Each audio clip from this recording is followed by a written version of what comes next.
Magandang araw mga kaibigan. Alam nyo ba na may salitang bdellium sa Biblia? Ano po ba ito?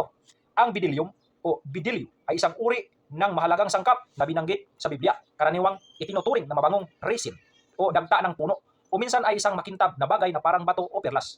Saan ito mababasa? Matatagpuan sa aklat ng Henesis 2:12. Inilalarawan ang lupain ng Havila na may ginto, bdellium, onyx na bato. Binanggit din sa aklat ng mga bilang 11:7. Inihambing ang itsura ng mana sa kulay o anyo ng bdellium. Ano talaga ito?